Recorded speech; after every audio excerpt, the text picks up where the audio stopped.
আপনারা আপনারা সবাই আমাদের সবার সাথে গাইবেন।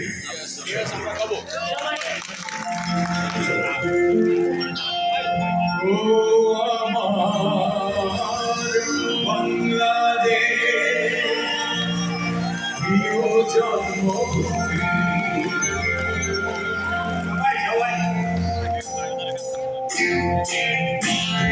সূর্যোদয়ে তুমি সূর্যাস্তেও তুমি, ও আমার বাংলাদেশ প্রিয় জন্মভূমি, ও আমার বাংলাদেশ প্রিয় জন্মভূমি, সূর্যোদয়ে তুমি সূর্যাস্তেও তুমি, ও আমার বাংলাদেশ প্রিয় জন্মভূমি, ও আমার বাংলাদেশ প্রিয় জন্মভূমি।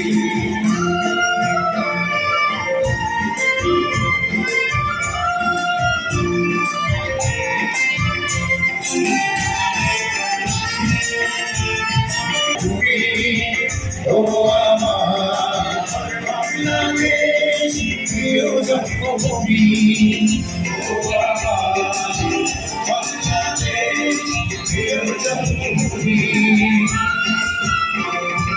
সবাই একসাথে তালে তালে।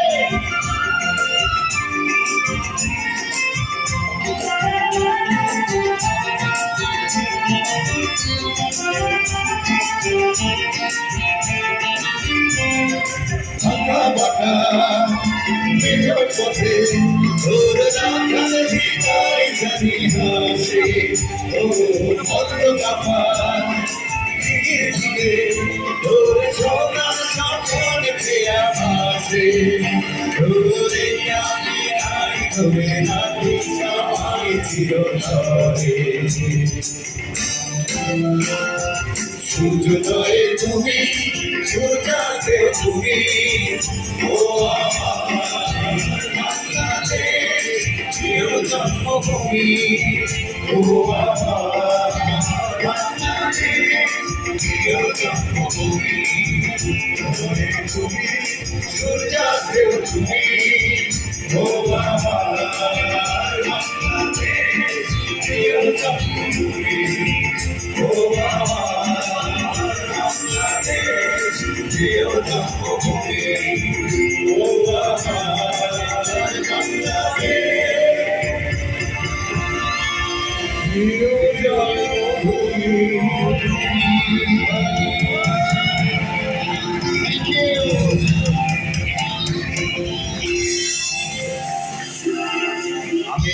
আমি গান গাওয়া ছেড়ে দিয়েছি, গান গাই না, কিন্তু গান আপনাকে ছাড়েনি না, গান আমাকে ছাড়েনি, কিন্তু দেশের ব্যাপারে আমি বড় দুর্বল, যে জন্য এই গানটি আমি গলা না মিলিয়ে পারলাম না। সবাই সবাই দেশকে ভালোবাসুন। বাংলাদেশের সঙ্গীতের ভুবনের অন্যতম আলোক পত্রিকা হিসেবে আবির্ভূত হয়েছেন বিশিষ্ট কণ্ঠশিল্পী সৈয়দ আব্দুল হাদী। সঙ্গীতাঙ্গনে তার বলিষ্ঠ পদচারণার মাধ্যমে তিনি প্রতিনিয়ত সমৃদ্ধ করেছেন দর্শক শ্রোতাদের। তার এই কর্মময়তা আমাদের আরও মহিমান্বিত করুক, এই শুভ প্রত্যয়ে তার প্রতি আবারও অশেষ শ্রদ্ধা জানিয়ে আজকের আয়োজনের এখানে ইতি টানছি। ও আমার বাংলাদেশ প্রিয় জন্মভূমি। সম্মানিত সুধী, আজকে বাংলাদেশ শিল্পকলা একাডেমির পক্ষ থেকে হাদী ভাইকে যে সম্মাননা আমরা জানাতে পেরেছি, আপনারা যে গভীর ভালোবাসা যে উদাহরণ রেখেছেন, আগামীতে আমরা যখন আমাদের আরও শিল্পীদেরকে এখানে যেটা সম্মাননা দেবো, আপনারা নিশ্চয়ই আমাদের সঙ্গে থাকবেন। আমরা 100 বছর কিংবা তারও পরে আরেকবার আমাদের